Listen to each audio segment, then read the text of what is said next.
One of the most compelling, scary, and yet controversial parts of TonySeba's new book is his contention that the fossil fuel industry is absolutely cooked.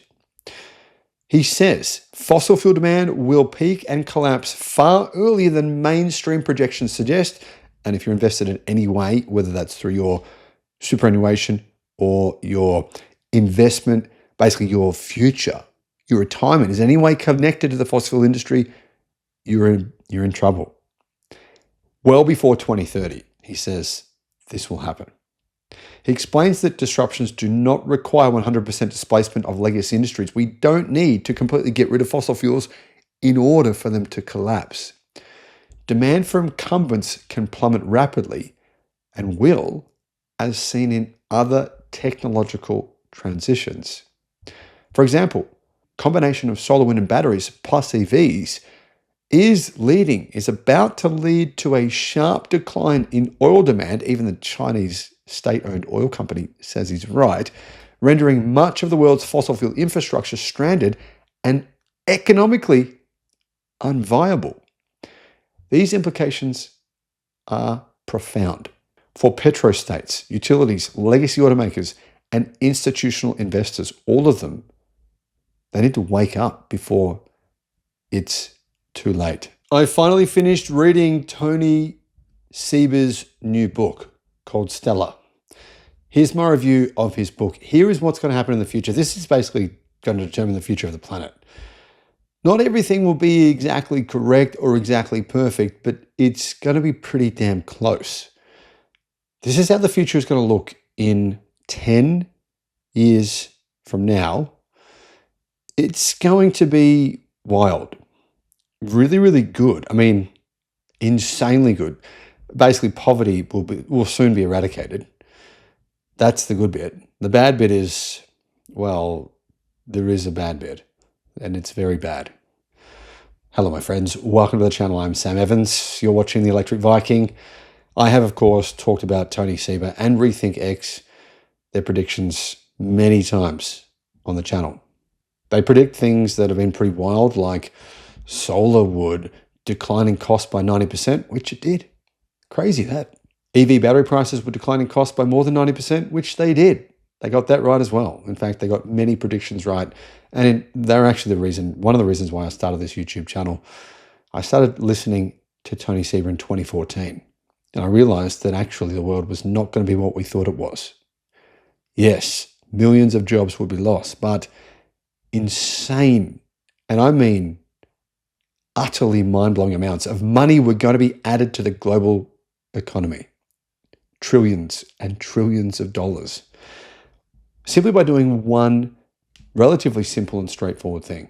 So, TonySeba, the new book, is a provocative and data-driven exploration of one of the most consequential transformations in human history, which is going on right now, right before our faces. Most people don't realize it. And it's research into technological disruptions and exponential change, which are happening. Seba presents a bold and, well, actually quite optimistic thesis, which surprises me when you consider the implications of this research.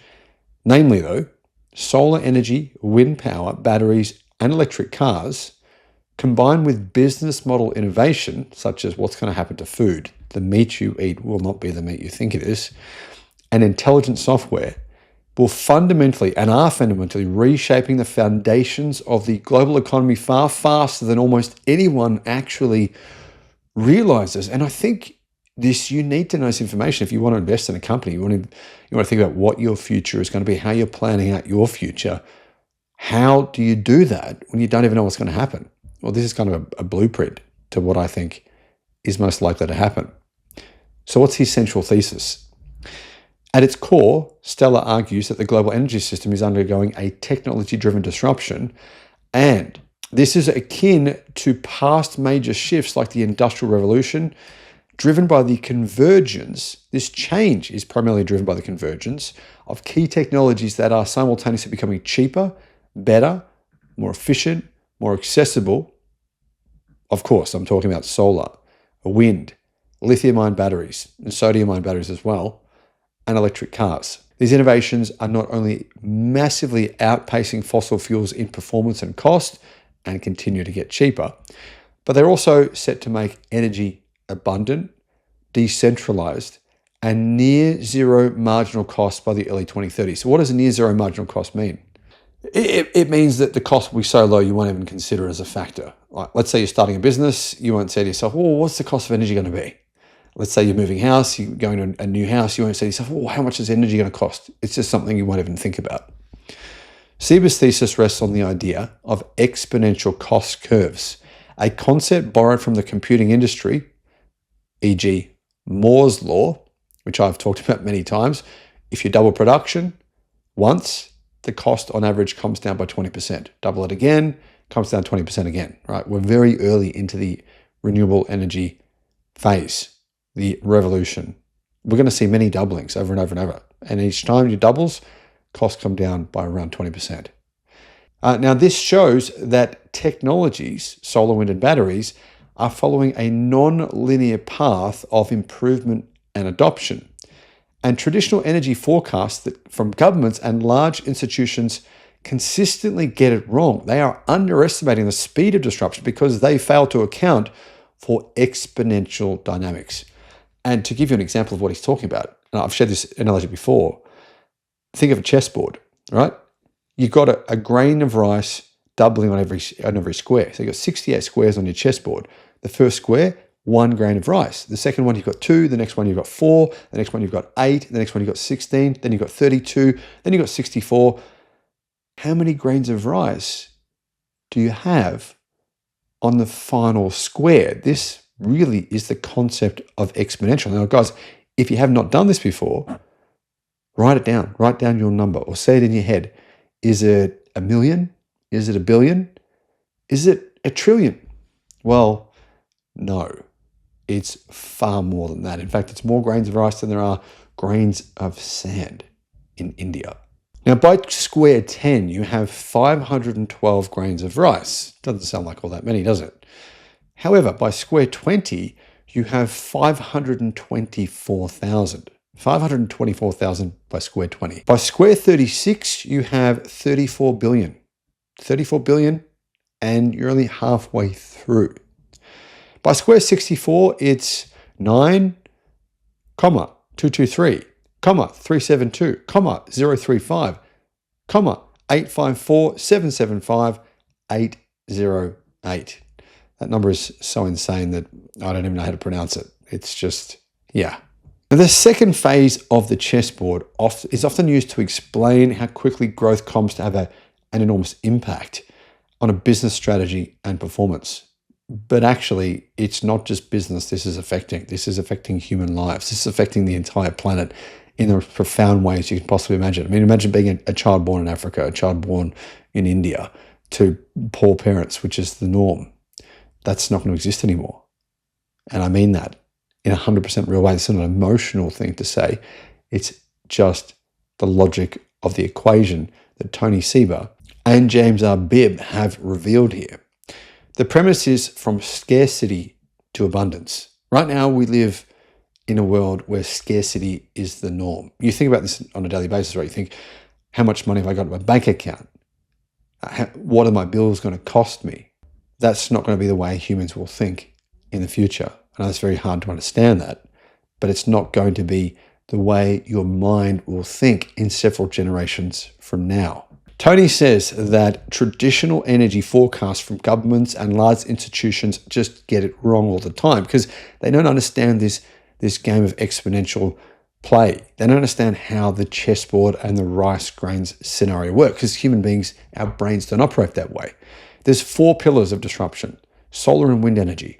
Seba describes solar and wind as the cheapest, fastest growing sources of new electricity generation globally. He explains how their costs have plummeted over the last 2 decades due to manufacturing scale, learning curves, and more so than those things, innovation.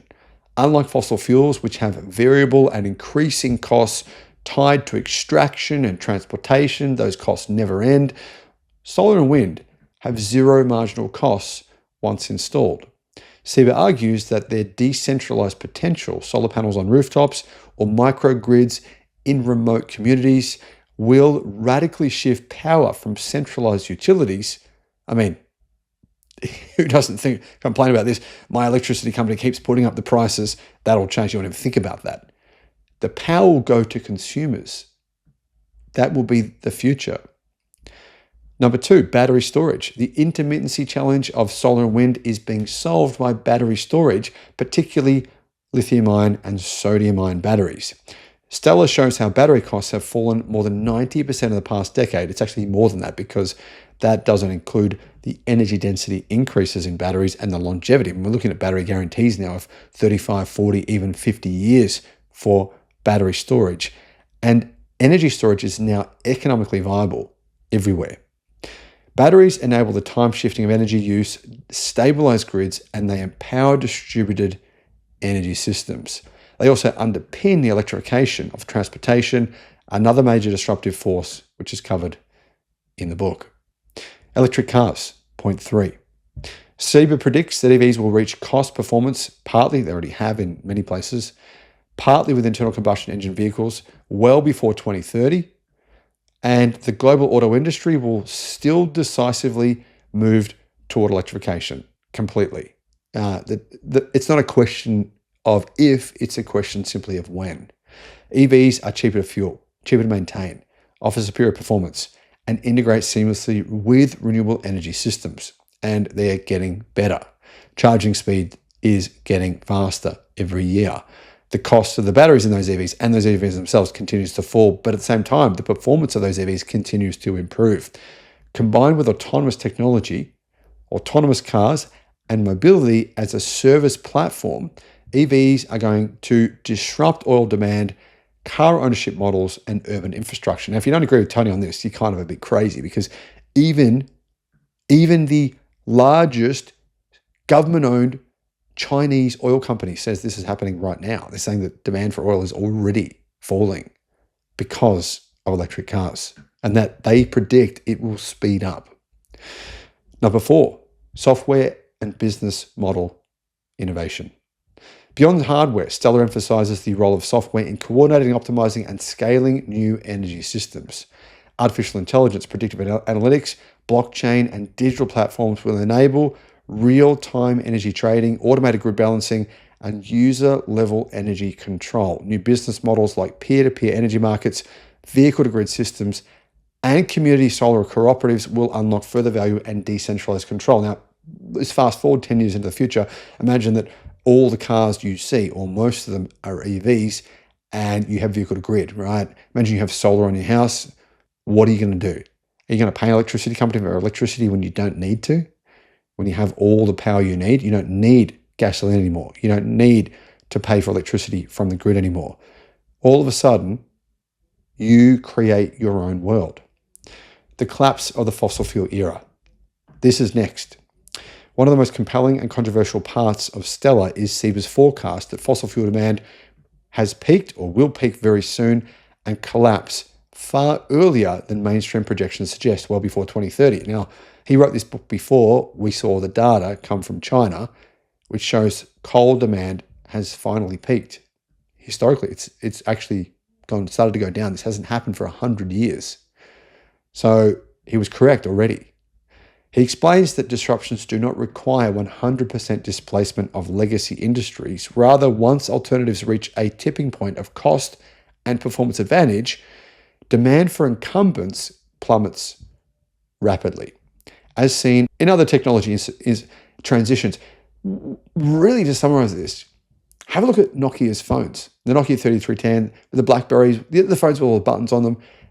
Some people still own them, but not many. The combination of solar, wind, and batteries plus EVs, for example, will lead to a sharp decline in oil demand, rendering much of the world's fossil fuel infrastructure, gas stations, for example, stranded and economically unviable.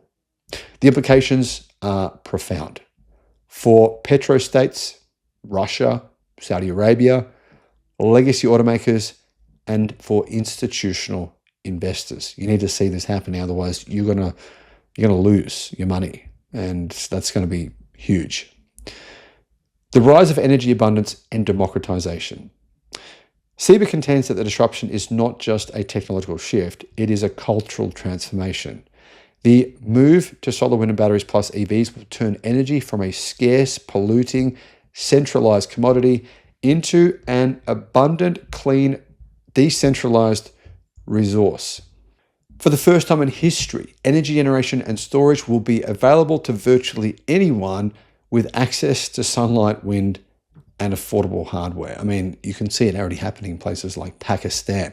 People are just doing it themselves. They're saying, why would we not do this? This has enormous implications for energy equity, for poverty, economic empowerment, and climate action. Communities in developing countries can leapfrog traditional energy systems and adopt distributed solar and battery microgrids, and they're already doing it.